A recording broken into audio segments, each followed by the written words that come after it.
de todos los días. Este es nuestro día número 170 de la nueva normalidad. Lo recordamos cada día a qué se refiere, por si alguna persona no lo sabe o es la primera vez que nos escucha desde su casa. La nueva normalidad no significa vamos todos a la calle, significa estimar todas las semanas el riesgo epidémico que existe en cada uno de los estados de las entidades federativas de nuestro país, para que cada estado, cada entidad federativa también tenga ciertas actividades sociales y económicas disminuidas o cerradas de acuerdo al riesgo del que se trate. Esta es la conferencia vespertina número 257.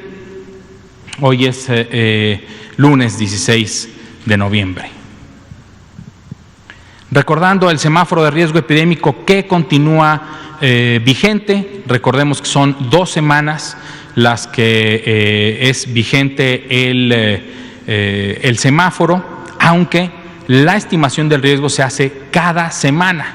¿Por qué hacemos énfasis? Porque pueden recordar que en una semana en la que no se anunció un cambio aquí en esta conferencia de prensa del semáforo epidémico, del semáforo de riesgo epidémico, el gobernador de Durango decidió, con la estimación semanal que teníamos, cambiar a rojo, disminuir más la movilidad de la ciudadanía, reducir las actividades socioeconómicas para poder mitigar con mayor rapidez el riesgo epidémico que tienen, que aquí se planta aún como rojo, pero que ellos iniciaron con este rojo una semana antes de que nosotros lo anunciáramos, y con esto iniciaron las actividades para mitigar la epidemia, la curva epidémica, reducirla de nuevo.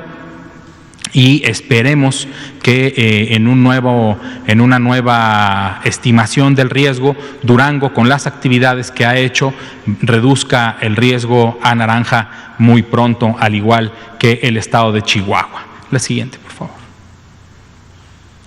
La curva epidémica nacional es esta. Recordar siempre que nuestra curva epidémica nacional se compone de 32 curvas epidémicas de 32 entidades federativas, y a su vez cada entidad federativa, su curva epidémica se conforma de diferentes curvas epidémicas municipales o regionales, de acuerdo a cómo cada gobierno estatal, que es la autoridad sanitaria local, el gobierno del estado, la persona titular del gobierno del estado, tiene su análisis propio. Aquí lo que podemos ver es una fluctuación de la positividad.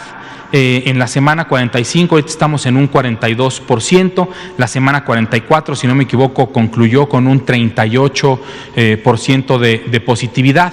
Tenemos al momento un total de 2.614.544 personas estudiadas, personas que han acudido a los servicios de salud y que se registra su actividad en el Sistema Nacional de Vigilancia Epidemiológica. ¿Por qué dice notificadas? Porque no todas estas personas tienen una prueba de laboratorio. Algunas no tienen prueba de laboratorio, como aquí lo podemos ver, como hay 190,000 personas que no tienen muestra, no se les tomó muestra. Dentro de la vigilancia centinela que nosotros definimos, se puede tomar como mínimo el 10% de las personas que tienen una sospecha y que tienen un cuadro clínico leve, que se van a ir a su casa a recuperarse. Es un mínimo del 10%. Los estados, las entidades federativas, los servicios de salud han tomado diferentes porcentajes, pero el mínimo es el 10%.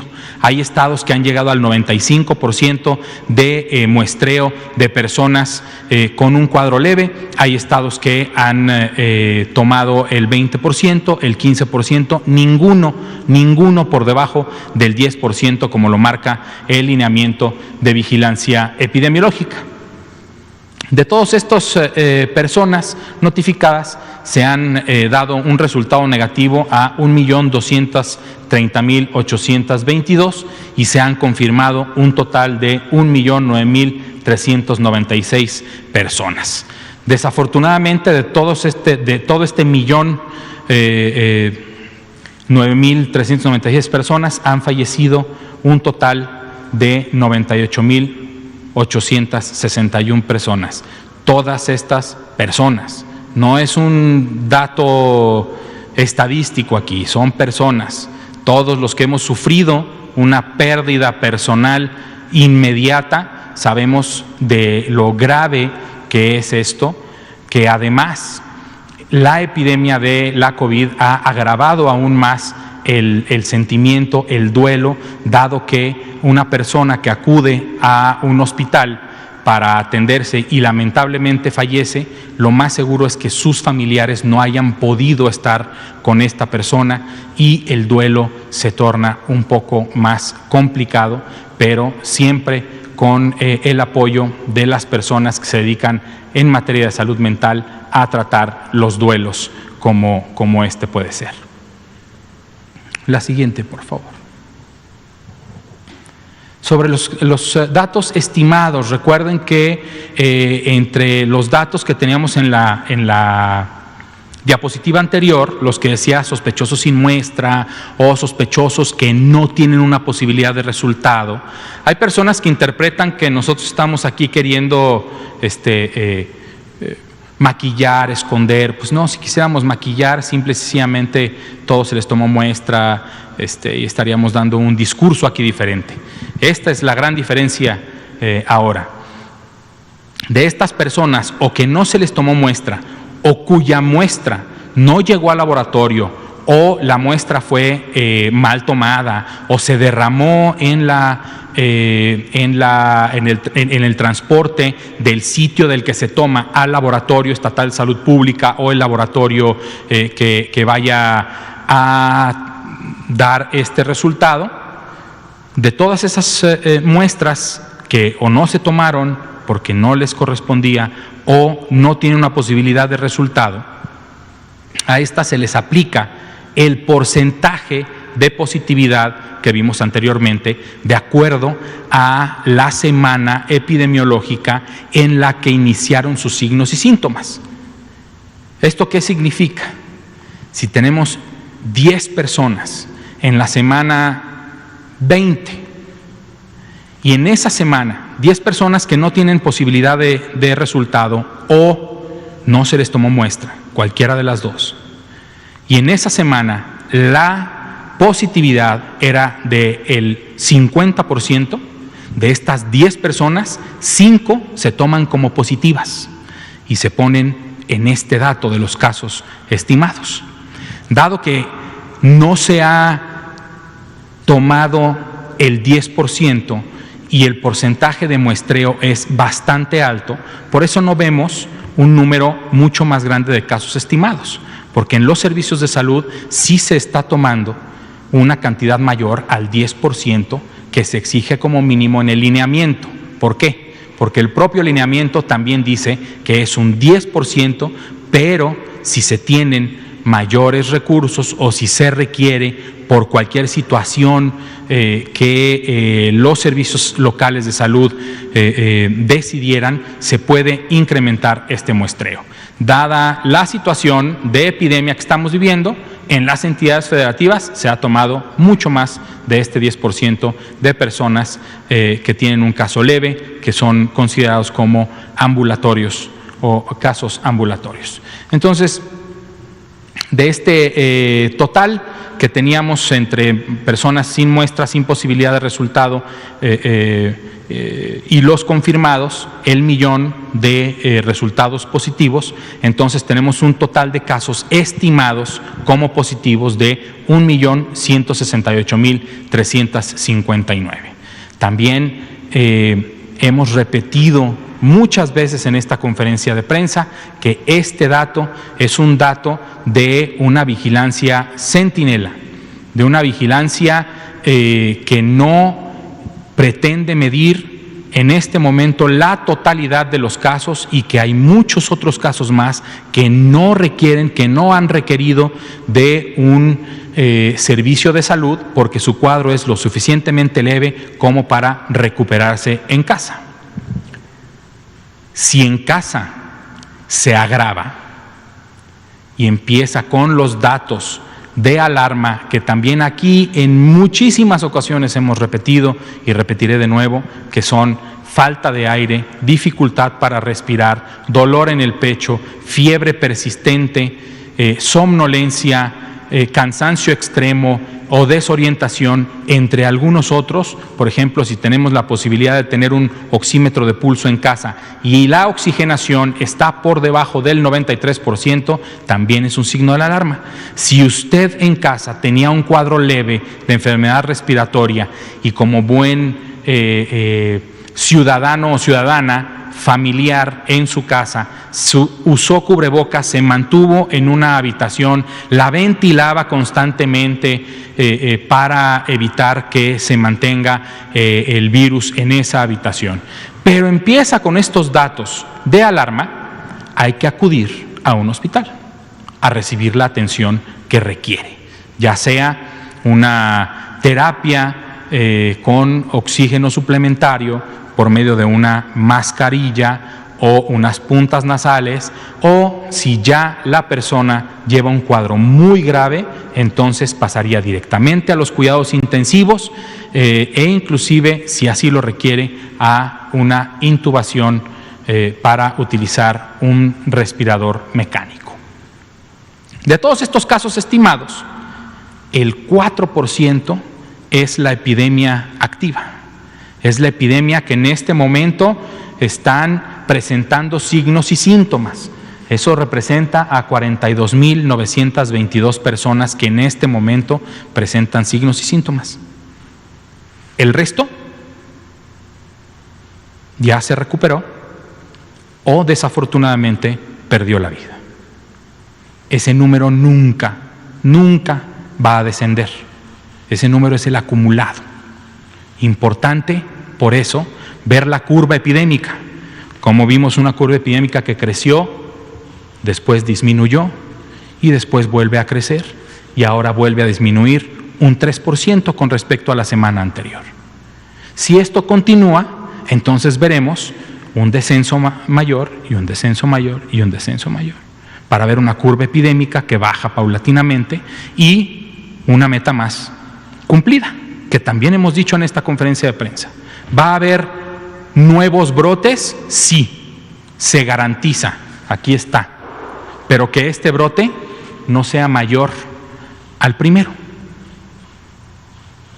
Si esto se cumple, y aquí empezamos a trabajar, sociedad, gobierno municipal, gobierno estatal, gobierno federal, veremos una curva epidémica que sigue descendiendo o que se mantiene, al menos, sobre todo en estos tiempos que estamos ahorita viviendo de temporada invernal que inicia, para que esta curva no sea mayor, para que este pico no sea mayor a este. ¿Puede ser mayor? Sí, también puede ser mayor. ¿Por qué? Porque además estamos empezando con la temporada de frío y al SARS-CoV-2 de una temporada de verano, que es esta curva, se le agrega los cientos de virus respiratorios y bacterias respiratorias de las cuales también muchas personas se pueden enfermar y fallecer. No todo es SARS-CoV-2. También hay influenza, también hay metaneumovirus, también hay virus sincicial respiratorio, pero ahorita el problema es el virus SARS-CoV-2, porque cuando se introduce un virus nuevo a nuestro ecosistema, esto es lo que sucede. ¿Por qué? Porque la cantidad de personas susceptibles en el mundo es la misma cantidad de personas que vivimos en el mundo. ¿Cuántos susceptibles al virus SARS-CoV-2 había en México en esta semana epidemiológica? Los mismos 128 millones de personas aproximadamente que vivíamos en ese momento en nuestro país. Importante, cuando esta curva de casos de personas afectadas, en este caso estimados, comienza a bajar, la de recuperados comienza a subir. Hay un incremento del 9% de personas recuperadas, ¿sí? Dado que además continuamos con un descenso generalizado en la mortalidad. ¿Por qué? Porque también se aprende, porque también las personas profesionales de la salud que están atendiendo a los pacientes y las pacientes han aprendido de cómo se trata este virus en México y en todo el mundo, igual en Europa, a pesar de que el pico epidémico es mucho más alto que su primera ola, la mortalidad, la letalidad está más baja que el pico anterior, porque se aprende ahora que el tratamiento ideal de las personas que requieren cuidados intensivos es, por ejemplo, la dexametasona, ¿sí? ¿Para qué? Para reducir tiempos de estancia y mortalidad en este caso. Entonces, lo que estamos esperando y todos quisiéramos ver es cómo estas dos curvas se cruzan. Y entonces la curva de casos disminuye lo suficiente como para que la curva de recuperados crezca, se crucen y entonces la epidemia empiece a mitigar por completo. La siguiente, por favor. 754,000 personas se han recuperado gracias a los esfuerzos de todos y todas las profesionales de la salud en nuestro país.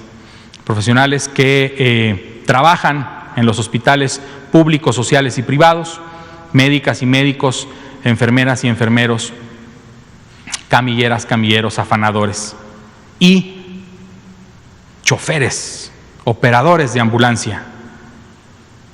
Me había olvidado también de agradecer a las personas que operan las ambulancias, que han llevado a muchas personas de estas que se han recuperado y que también lamentablemente han fallecido y las han llevado a los hospitales a recibir la atención que requieren. La mortalidad, las personas que desafortunadamente pierden la vida. Tenemos un total de 98,861 personas que perdieron la vida y que se les confirmó con una prueba de laboratorio la presencia del virus SARS-CoV-2. Sobre estos otros dos números, que representan a 14,900 personas que desafortunadamente también perdieron la vida, 10,618 no se les tomó muestra. No se alcanzó a tomar, llegó muy grave, estuvo poco tiempo en el hospital, no había un insumo en ese momento. Hay múltiples probabilidades por las cuales a una persona con gravedad, que en el lineamiento dice, de vigilancia epidemiológica, dice que al 100% de los casos graves hay que tomarles una muestra, puede haber también un margen de error. Un margen en las que no se le tome una muestra. En este caso son 10,618 lamentables defunciones a las que no se les tomó muestra y 4,273 lamentables defunciones que se les tomó muestra pero no tienen una posibilidad de resultado porque la muestra no fue correctamente tomada o se derramó o nunca llegó al laboratorio a ser analizada. ¿Qué es lo que vemos ahora? Lo mismo, la curva epidémica de casos se comporta también regularmente igual con la curva epidémica de las defunciones. Un crecimiento, una meseta, a pesar de este descenso, esto es una meseta completa. Luego un descenso y también un incremento en el número de personas que desafortunadamente pierden la vida cuando hay un incremento en la actividad viral, un rebrote. ¿Por qué sí es rebrote? Porque hubo una tendencia marcada y sostenida de disminución. Esta tendencia se revierte, se hace positiva y entonces es un rebrote. Para las personas que tienen todavía alguna duda de si se trata o no se trata de un rebrote, porque de repente las redes sociales nos hacen expertos en todo y en realidad pues hay que tomar las cosas con calma. ¿Qué es lo que vemos de la semana 44 a la 45? Una disminución del 2%. Esto puede llegar a ser un ligero incremento cuando se termine de analizar toda la semana epidemiológica número 45, puede quedarse en 0, puede quedarse en -2. Aquí, este color amarillo representa a 458 lamentables defunciones que tienen una muestra y que se está analizando y que en su momento las personas que trabajan para el Sistema Nacional de Vigilancia Epidemiológica van a subir un resultado para saber si es positivo o es negativo. Si es negativo, es porque esa persona existe una alta probabilidad de que haya fallecido por otro virus respiratorio.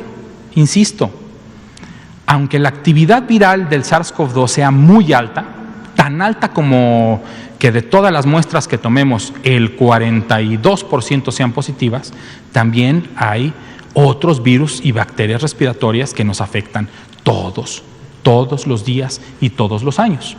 Entonces, si resulta negativo, regularmente sí se toma como un verdadero negativo, porque además las personas que desafortunadamente pierden la vida, las personas que tienen un cuadro grave de SARS-CoV-2, de COVID-19, tienen una alta carga viral, tienen mucho virus en su cuerpo. Y entonces cuando es negativa esta prueba, a pesar de la gravedad del cuadro respiratorio, sale negativo a SARS-CoV-2, es porque muy probablemente, ¿sí?, con la sensibilidad y especificidad ya de la PCR descritas anteriormente, que se trate de otro virus respiratorio o alguna otra bacteria. El pico máximo de personas que perdieron la vida en nuestro país por cada semana en esta curva epidémica sucedió en la semana número 28, aquí, en esta semana, aquí está el pico máximo, ¿sí?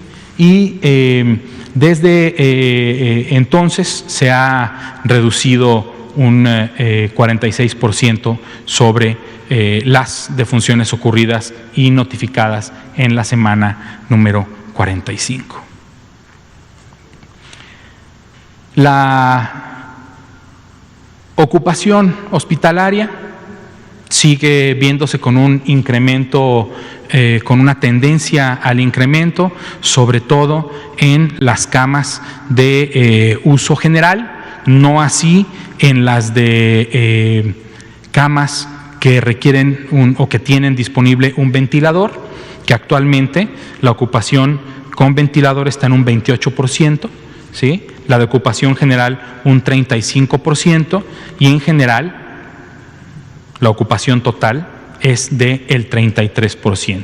Observen también cómo la inclinación de las curvas, también de estas curvas de hospitalizaciones, es muy distinta cuando inició la epidemia y el registro en la red IRAG, que es en donde todos los hospitales que pertenecen a esta red registran a las personas que han sido ingresadas por infección respiratoria aguda grave y que son egresadas posteriormente en ese mismo día en que están haciendo la notificación, ya sea este egreso por defunción o por mejoría, lo van registrando y es como se va construyendo esta gráfica. Entonces observen cómo la velocidad es muy diferente cuando inició la epidemia y el registro en la red IRAG a lo que estamos viendo ahorita. Este crecimiento es más plano, hablando de aplanamiento de la curva.